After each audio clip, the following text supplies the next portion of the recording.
I stood beneath the vaulted ceiling of St. Augustine's Cathedral, the air heavy with lilies and whispers. The choir's hymn floated like smoke, solemn and soft. But all I could hear was the hollow rustle of silk and the faint click of polished shoes. In the front row sat the board of directors, black suits, somber ties, and faces arranged into masks of grief. But their eyes betrayed them. I saw the flickers of satisfaction, the curve of suppressed smiles. To them, David Holloway's funeral was not a tragedy, it was freedom. I clenched my hands together, nails cutting against my palm. David wasn't just the CEO of Holloway Systems, he was my mentor, the only man in those boardrooms who had ever defended my name. I had worked 15 years to be taken seriously, and each time I was talked over, ignored, or dismissed. It was David who reminded me, "You're the sharpest strategist in the room. Don't let them erase you." And then, just days before his heart failed, he called me into his office for the last time. The memory burned bright, so vivid it drowned out the hymns around me. He sat behind his oak desk, his breathing labored, but his voice steady. "Soraya," he said, sliding a folder toward me. "I trust you more than anyone else. When I'm gone, they will circle like vultures. That's why I'm giving you this." My hands shook as I opened it. An official, notarized transfer of his 51% majority stake. I remember whispering, "David, this is everything." His reply was a tired smile. "You'll know when the time is right." Now, in the dim light of the cathedral, I looked across at the board members pretending to mourn. None of them had the faintest idea. They were already carving up an empire that wasn't theirs to claim. I let my face remain still, the perfect mask of mourning, inside. However, my chest burned with shock, anger, and something else, resolve. As the choir reached its final note, I lowered my eyes, hiding the smallest of smiles. They thought David's death gave them freedom. What they didn't know was that his final act had chained their fate to me. Where are you watching from today? Drop your city in the comments. I'd love to know.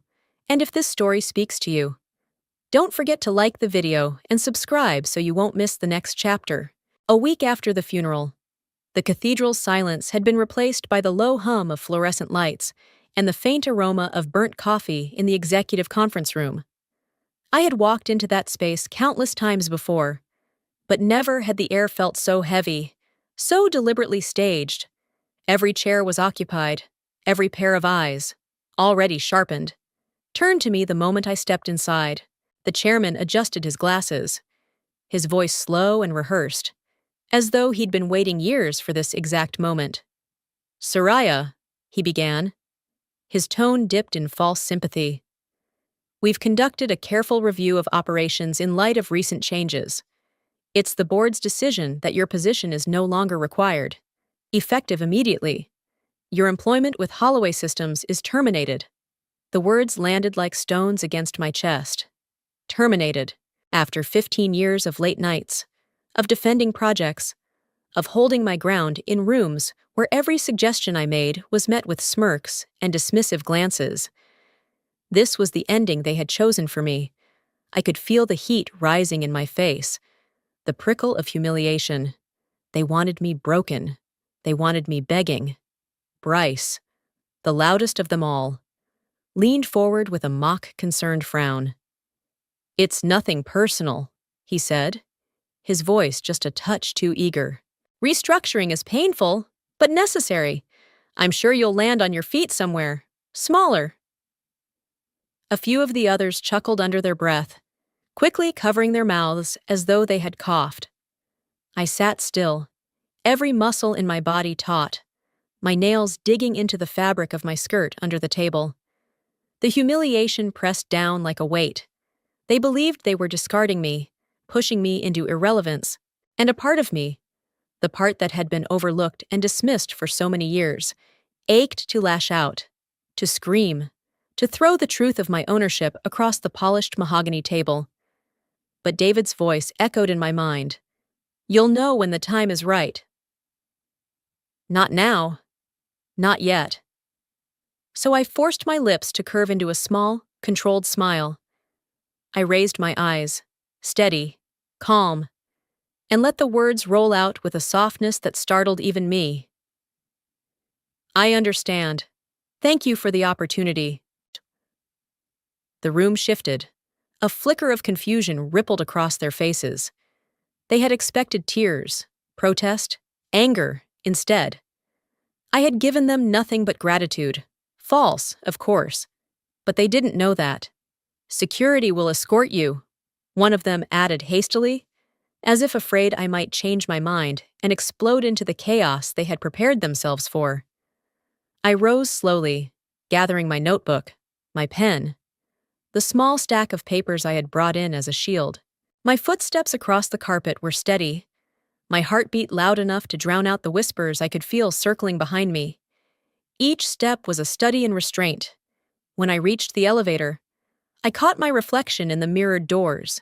My shoulders were straight, my eyes clear, and there, at the corner of my mouth, the faintest trace of a smile.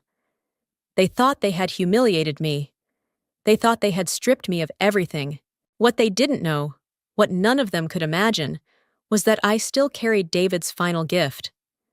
51%. The majority.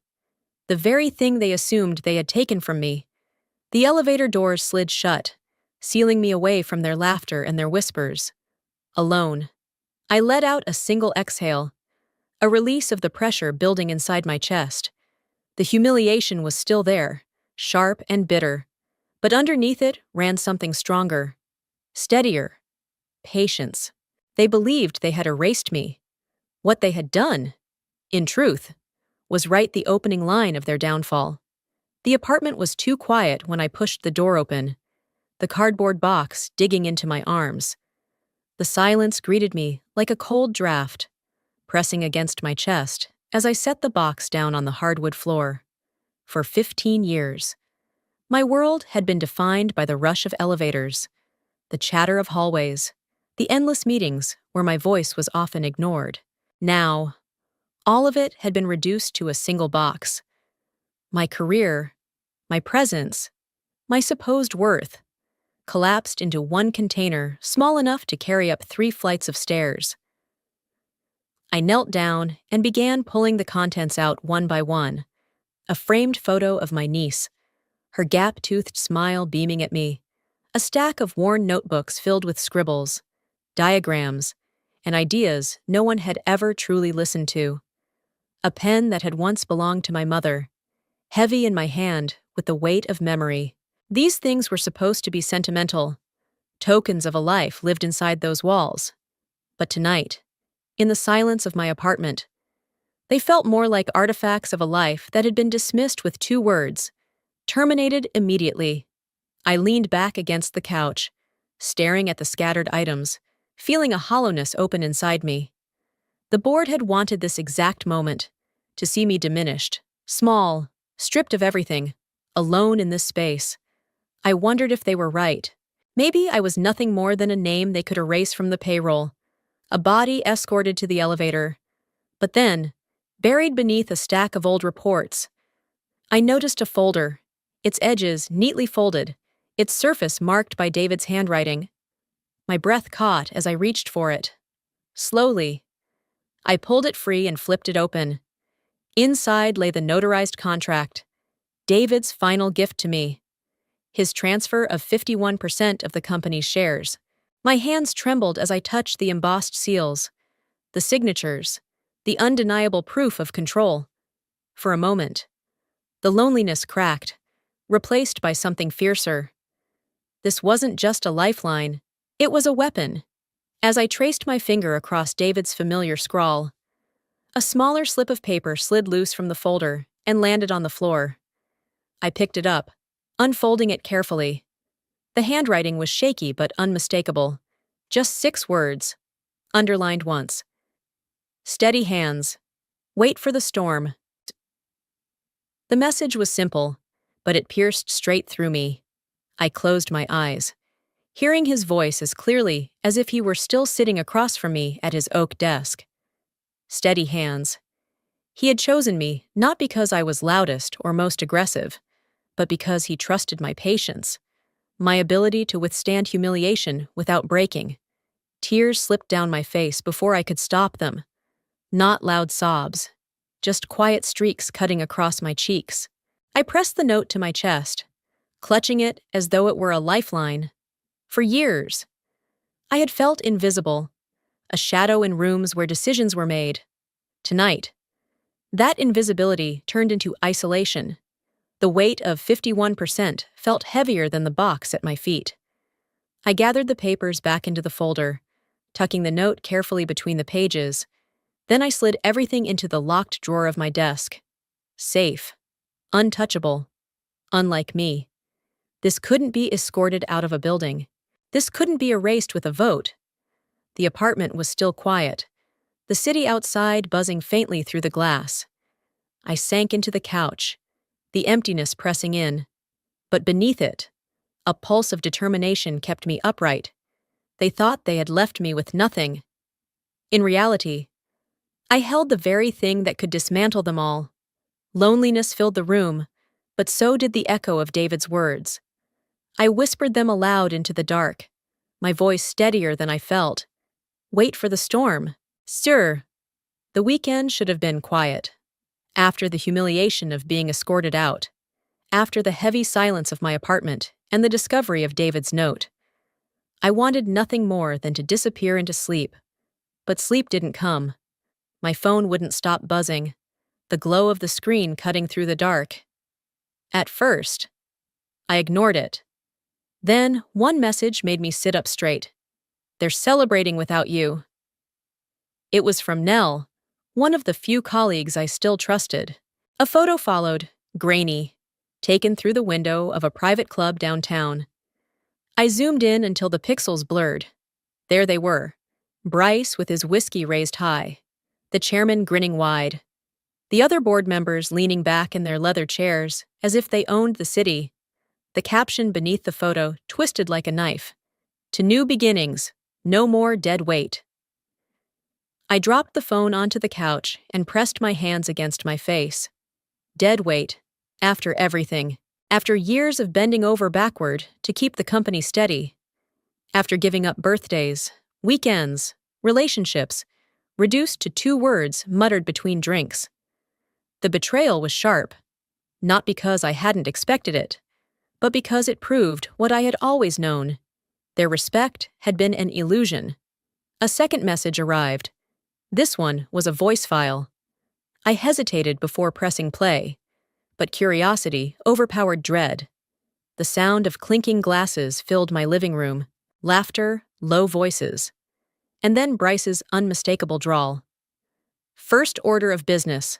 Sell off the South American division. It's bleeding cash. With Soraya out of the way, no one will fight it. Another voice chimed in, someone I couldn't immediately place. What about the patents David protected? He always kept them close. Bryce laughed. That's the beauty of it. She never had the clout to stop us. Now we can cash in, slice the company into pieces, and walk away rich. The room erupted in cheers. My stomach clenched so tight I could hardly breathe. I let the recording play twice, each time feeling the betrayal sink deeper. They weren't just celebrating my removal. They were dismantling everything David had built, everything he had entrusted me to guard. And they were doing it with the arrogance of men convinced no one could touch them. I texted Nell back, my fingers shaking. How did you get this? Her reply was quick. Waiter owed me a favor. You needed to hear it. Be careful, Soraya. For a moment, I sat frozen, the file still open on my screen. Nell's loyalty stung almost as much as the betrayal of the others. She had risked her job to send me this. She still believed in me when the board had cast me aside. That kind of faith was heavier than any document or signature. I leaned back against the couch, the recording still echoing in my head. Betrayal has a taste. I realized, metallic, bitter, impossible to wash away. They had toasted to my absence, mocked me as dead weight, and plotted to gut the company within days of David's funeral. But what they didn't know was that I had more than sentiment tucked away in my desk drawer. I had David's contract, notarized and sealed. I had 51%. And now, thanks to Nell, I had proof of their intent to betray not just me, but the company itself. The anger burned hot beneath my ribs, but I forced it down, steadying my breath. This was what David meant. Steady hands, wait for the storm. I replayed the recording once more, then saved it to a secure drive. They thought the night was theirs, but the toast they raised would be remembered as the moment they sealed their downfall. What do you think will happen when the board finally realizes Soraya isn't gone at all? Share your guess in the comments, and stay tuned. The most surprising part of the story is still ahead. By Monday morning, the betrayal still burned inside me, but anger had hardened into something steadier. I scheduled a meeting with Emily Chen, the attorney David had insisted I keep close months before his death. She was young compared to the gray-haired lawyers I was used to seeing across boardroom tables. But sharp, so sharp, it sometimes felt like she could slice through contracts with a single glance. Her office was quiet, its shelves lined with law journals and tidy rows of case files. When I stepped inside, she rose to greet me with the kind of calm professionalism that immediately steadied my nerves. "Soraya," she said, gesturing for me to sit. "I've reviewed the documents again, line by line. It's airtight." I sank into the chair, the weight of her words landing like a shield being strapped to my arm. Airtight. No loopholes, no cracks. Nothing the board could claw apart, no matter how many lawyers they paid. I'd been holding my breath for days without realizing it, but in that moment, I let it go.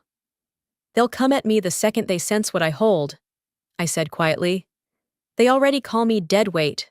They're planning to sell off divisions, carve the company up like a carcass." Emily nodded.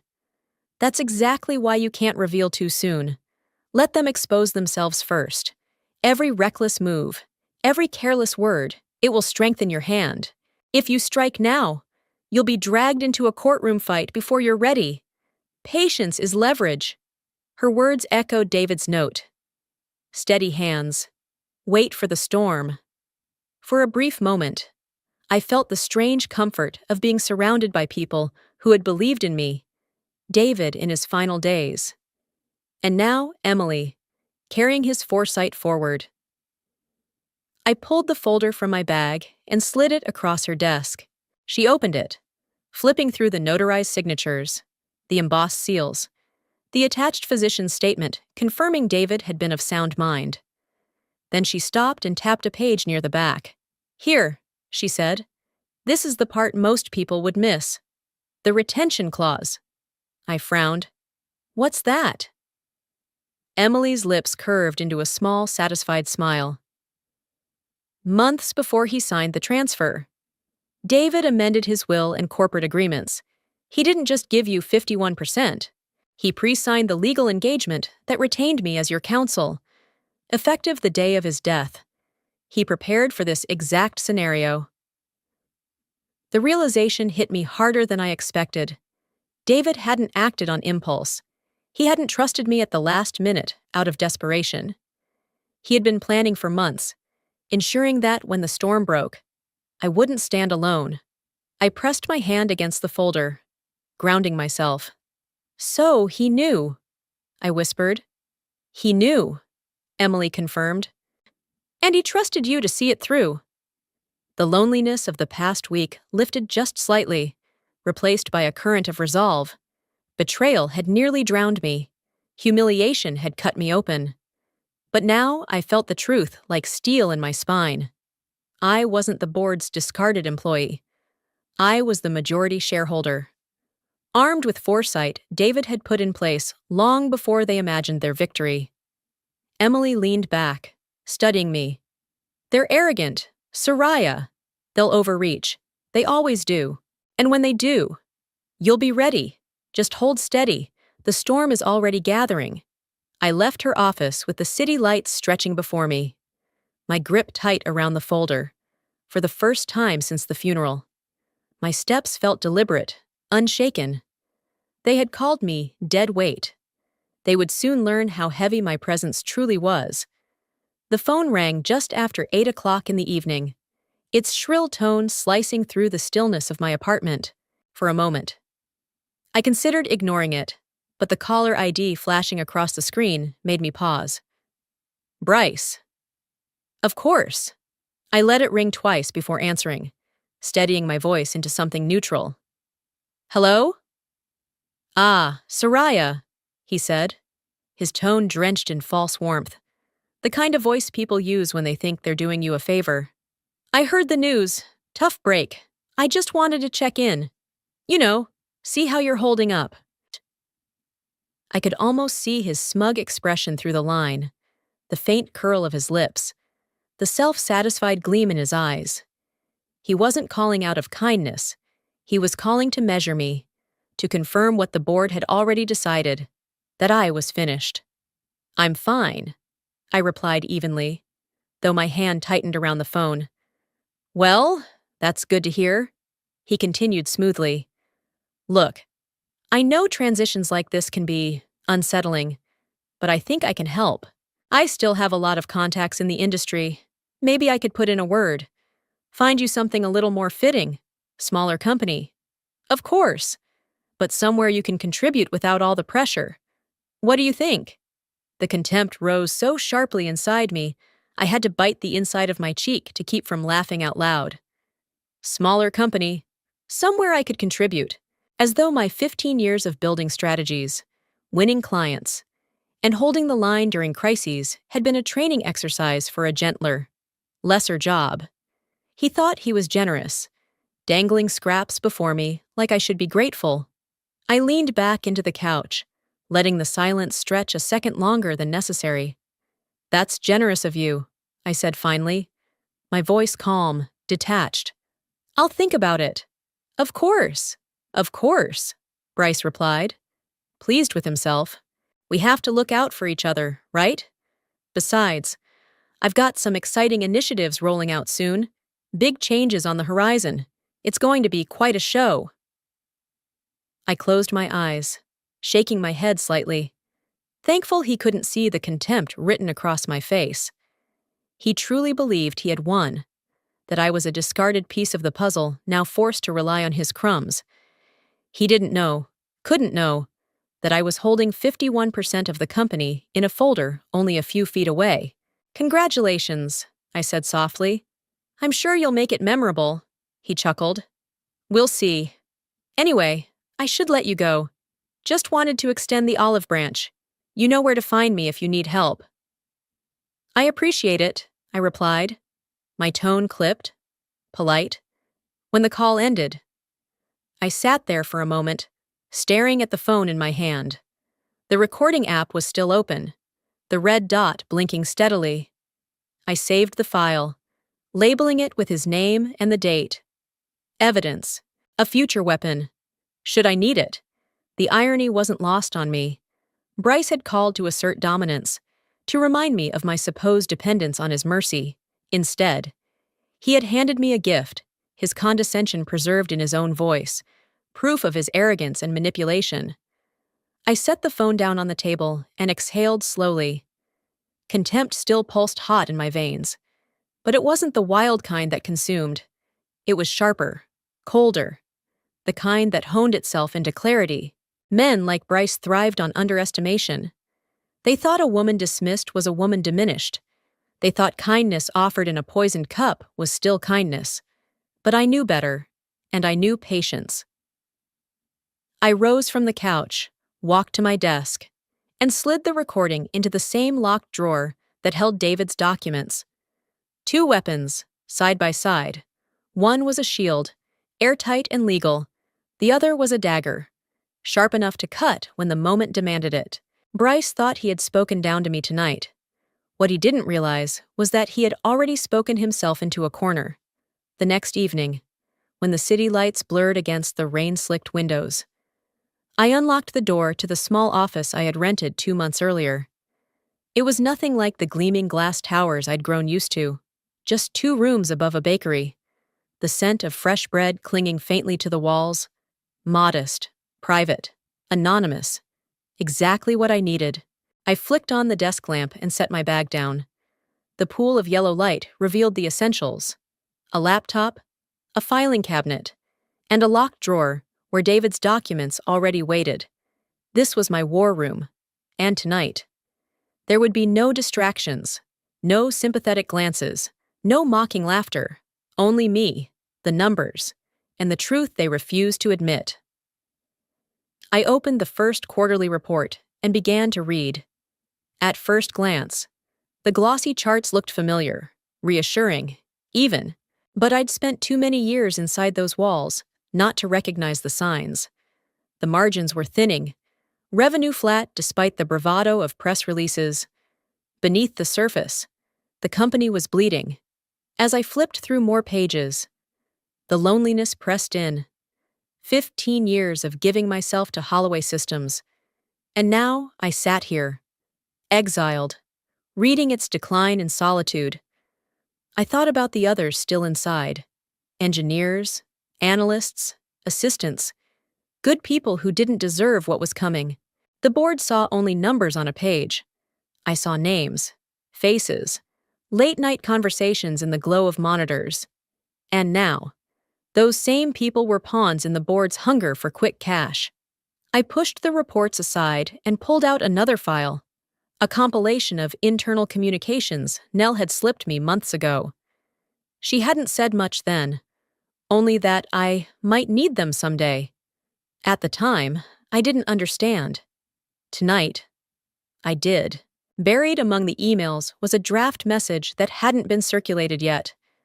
My stomach tightened as I read the subject line: Proposed Workforce Reduction, Phase 1.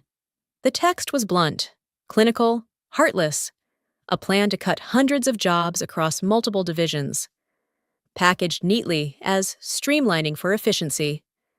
There were notes in the margin, Bryce's handwriting unmistakable. Move quickly before Q3 investor call. Don't leave room for questions. I set the paper down slowly, my hands steady though my pulse raced. It wasn't just greed anymore. It was betrayal on a scale far larger than me. The board wasn't only mocking my years of service, they were dismantling the very company David had built, stripping away people's livelihoods to cover their own incompetence. For a long moment, I sat in silence, the hum of the desk lamp the only sound. The loneliness of that office wrapped around me, heavy and suffocating, yet beneath it, a sharper current stirred. Determination. I wasn't powerless. I wasn't irrelevant. I had David's majority stake, Emily's counsel, Nell's quiet loyalty, and now, written proof of their intent. I leaned back in my chair, letting the storm of emotions settle into something colder, more focused. They believed I was gone, erased, reduced to a line item marked terminated. But while they plotted in their clubs and congratulated themselves on their cleverness, I was here, in the quiet, preparing. The loneliness cut deep, but it was also my shield. No one knew about this office. No one knew about the drawer locked with both a key and a code. In this solitude, I was invisible to them, and invisibility was power. I gathered the documents into a folder, labeling it in my own handwriting: Phase 1, Evidence. My pen pressed hard against the page, the letters dark, deliberate. They wanted to erase me? I would make sure their signatures erased them first. The rain outside turned heavier, pattering against the window, a rhythm that steadied me. Alone. Yes, but not defeated. Never again. The next morning, I stood in front of the glass tower I once entered every day as an employee. Today, I returned as something else entirely.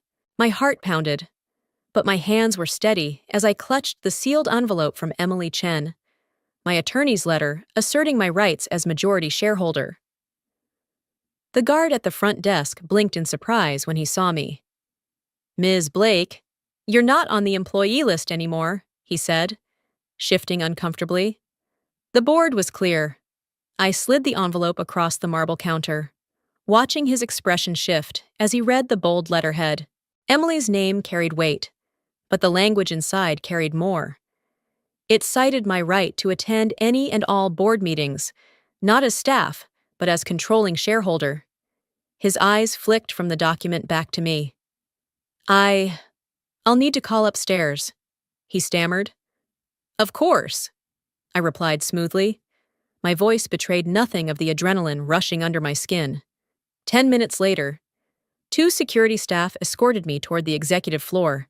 But the power dynamic had shifted. They weren't escorting me out this time. They were escorting me in. The boardroom was just as I remembered. Polished mahogany table, leather chairs, floor-to-ceiling windows framing the skyline. The men seated around the table looked up when I entered, their surprise poorly masked. Bryce's frown appeared first, sharp and sour. "What is she doing here?" he muttered, his voice loud enough for me to hear. I walked calmly to an empty chair near the center of the table, set down my bag, and folded my hands in my lap. "Good morning," I said evenly, meeting their eyes one by one. The chairman cleared his throat. Uncomfortable. "Ms. Blake, this is a board meeting. As you know, your employment was terminated last week. You no longer have—" I slid the envelope onto the table, letting the silence stretch as they passed it around. I didn't speak, didn't rush, didn't explain. I simply watched as each man's face shifted from confusion to irritation. Bryce leaned forward. "This doesn't make sense. What is this supposed to mean?" I tilted my head slightly. "It means I have every right to be here." The words hung in the air like smoke. I didn't elaborate, didn't reveal the depth of what I held.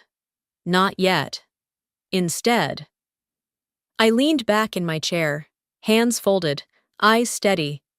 The discomfort in the room grew palpable. They had expected a ghost of the woman they'd discarded, a figure begging for scraps. Maybe a lawsuit, maybe a tearful plea.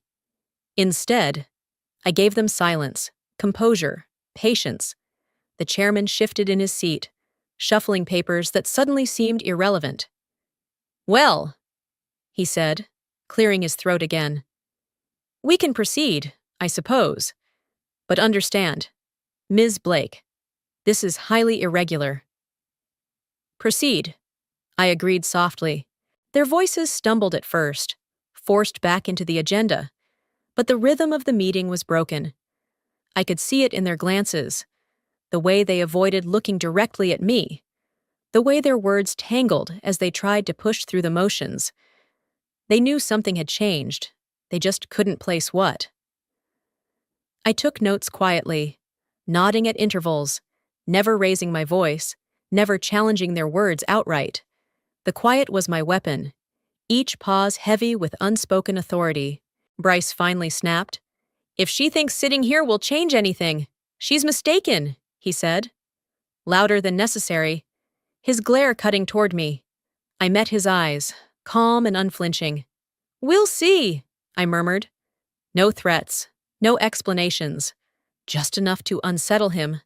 As the meeting dragged on, their frustration grew. They couldn't read me, couldn't provoke me, and in their unease, they revealed more than they intended. Whispered side deals, overconfident projections, cracks in their unity. Every word, every slip, I tucked away for later. By the time the session adjourned, the room was thick with unease. I gathered my bag slowly, offered a polite smile, and left without another word. In the elevator, I caught my reflection again. Calm, composed, under pressure. I had given them nothing, and that nothing had unnerved them more than any outburst could have. The following morning, I walked back into the boardroom with the same calm expression I had worn the day before. Only this time, the weight in my bag was heavier, more final. Yesterday, I had given them silence and patience. Today, I would give them truth. They were already seated when I entered, Bryce tapping his pen impatiently, the chairman rearranging papers he clearly hadn't read. Their voices fell silent as I pulled out my chair and set a single leather folder on the table. I could feel their eyes on it, though none of them dared ask what it contained. The chairman finally cleared his throat.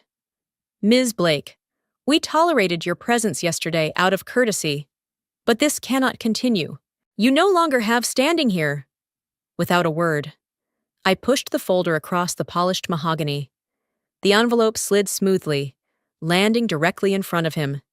He hesitated, frowned, then opened it.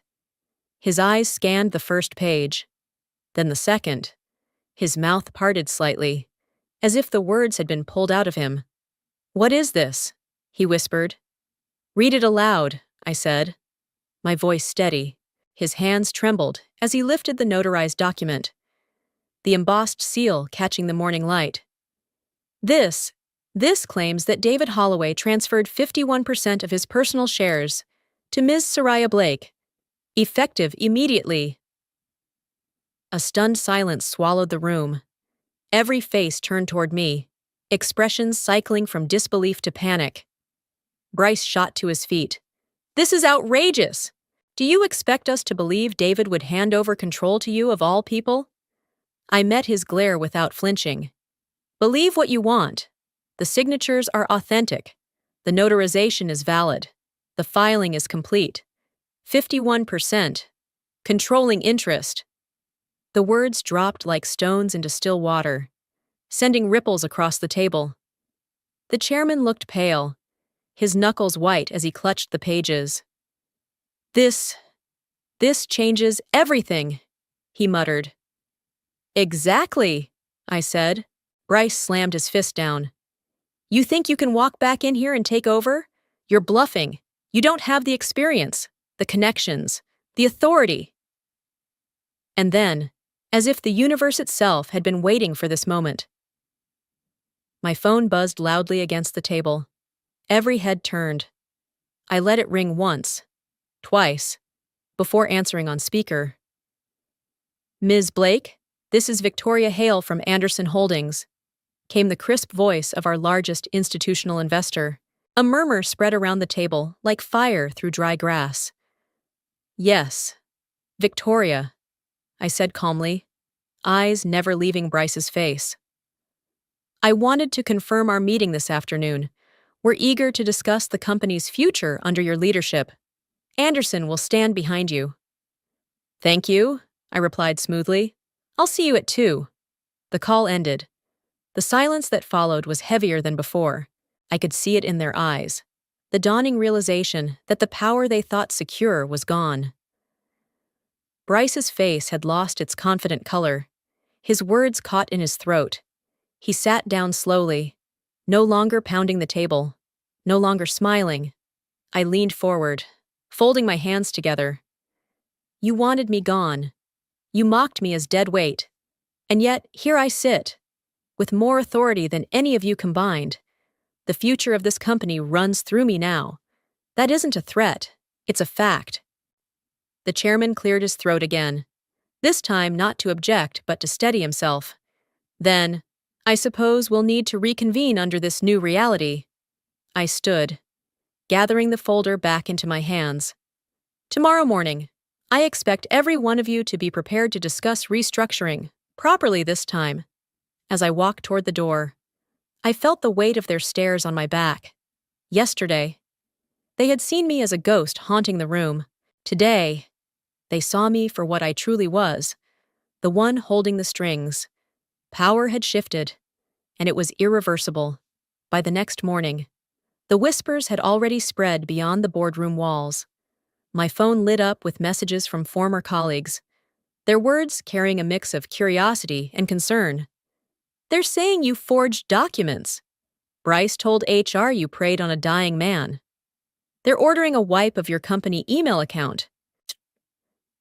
I sat at my kitchen table, coffee cooling beside me, staring at the screen.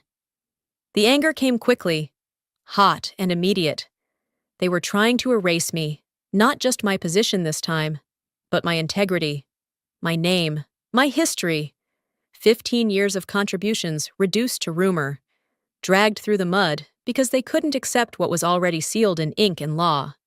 I wanted to throw the phone against the wall, to shout until my voice broke. But David's words pulsed in the back of my mind. Steady hands. Wait for the storm. I breathed deeply, steadying the fury before it could control me. Anger could be fuel, but only if I held the match. Another message came through. This time from Nell. HR ordered IT to purge your emails. They refused without a board resolution. General counsel hasn't signed off. Cracks are showing. I reread the line 3 times. My jaw tight, but a slow satisfaction creeping in. It had refused. Someone inside had chosen principle over politics. That small act of defiance meant more than they realized. It meant not everyone was willing to bow to Bryce's bullying. I picked up my pen and began jotting notes. The fury settling into precision. Controlled anger has edges sharper than rage. It cuts cleaner. I listed every step they had taken. Slander, HR manipulation, attempted data purge. Each line was another thread I could pull when the time came. They were building my case for me. Too blinded by arrogance to see it. By mid-morning, Emily called. Her voice was clipped, professional, but I could hear the undercurrent of steel. They're desperate. They'll try everything. Capacity challenges, defamation, erasure of your trail. But they don't have the authority, not legally. Every reckless move they make only strengthens our argument. HR's already in it, I said, pacing the room. They're complicit now. They'll regret it, Emily replied. But note this. It refusing? That's important. It shows division. Once cracks appear, they widen. You'll see. I hung up, the tension still thrumming through me, but steadier now, controlled, directed. The board thought they were cornering me, but what they were really doing was showing the world their panic. Later that afternoon, Nell sent me an audio clip. The voices were muffled, but clear enough. A heated exchange between the head of IT and Bryce. You don't have authority, the IT director said firmly. You want those emails gone. Bring me a signed resolution. Until then, nothing moves. Bryce's voice was tight with fury. You'll regret crossing me. No, the IT director replied. You'll regret assuming you can. I replayed it twice, my lips curving into a grim smile. There it was, the first fracture in their fortress. Bryce, so used to commanding obedience, had finally been told no, and worse for him. I had the evidence of it. As evening fell, I sat in my quiet office downtown. The documents spread across my desk. My anger was still there, simmering beneath my skin, but it no longer threatened to explode. Instead, it sharpened into resolve. They wanted to paint me as a fraud? Let them. Every lie, every failed attempt to erase me only made their downfall inevitable. I closed the folder with deliberate care, whispering into the silence, keep pushing. Every move you make will become my weapon. The fury inside me had not vanished, but I held it now, steady as a blade. Controlled anger isn't weakness. It's the moment before the strike. The courthouse smelled faintly of paper and old wood, a place where reputations could be destroyed with a single ruling. I sat at the plaintiff's table, my hands folded tightly in my lap, the folder of documents resting beside me. My pulse hammered in my ears, each second stretching longer than the last. Across the aisle, Bryce and the other board members whispered urgently to their lawyers, their voices low but sharp.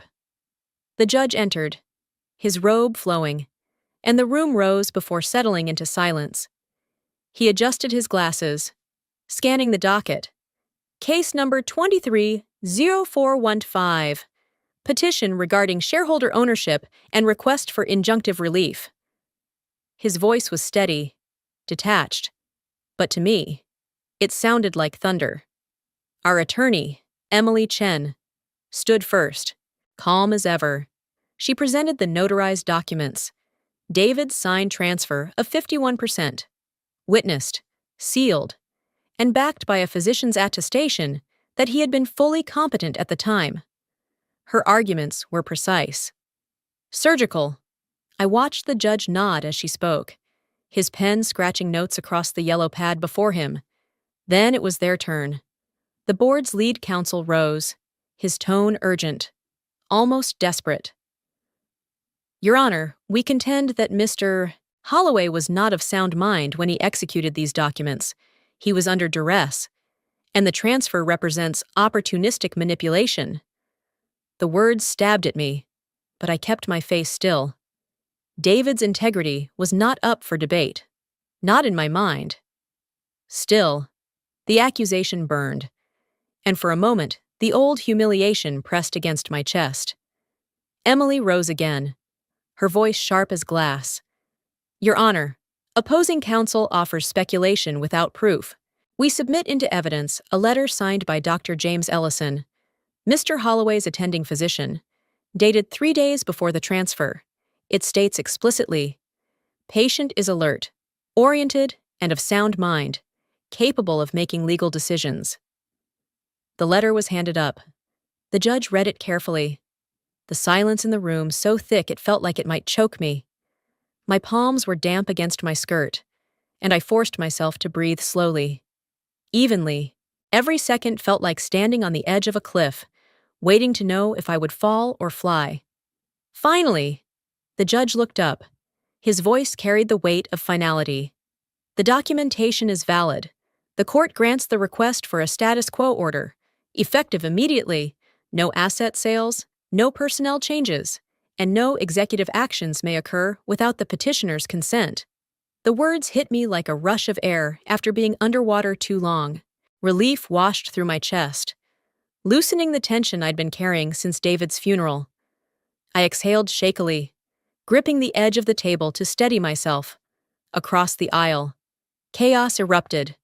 Bryce leaned toward the chairman, his face red, his voice rising despite the courtroom decorum. The attorneys tried to quiet them, but their fury was uncontained. They had lost. For all their bravado, their scheming, their smears, the gavel had struck against them. I stood slowly, gathering my folder. My legs felt unsteady, but my heart beat with something stronger than fear now. Victory. Not triumphant shouting, not gloating, just a calm, steady assurance that the ground beneath me had finally held firm. As we walked out of the courtroom, Emily leaned toward me and whispered, "That was the turning point. From here. They can delay, but they can't win." The sunlight outside felt different, warmer somehow, as if the city itself had shifted in my favor. I paused on the courthouse steps, drawing a long breath, letting the relief settle deep. For weeks, I had been carrying the weight of humiliation, betrayal, and doubt. But here, in this moment, I felt the balance shift. The board no longer held the power to erase me. Their empire had been placed in my hands, not by chance, but by law, by trust, by David's unwavering faith. I whispered into the wind, steady and sure, "This is only the beginning." The boardroom felt different the moment I entered. The air was no longer heavy with suspicion or whispers. It was sharp, electric, every eye turning toward me as I walked to the head of the table.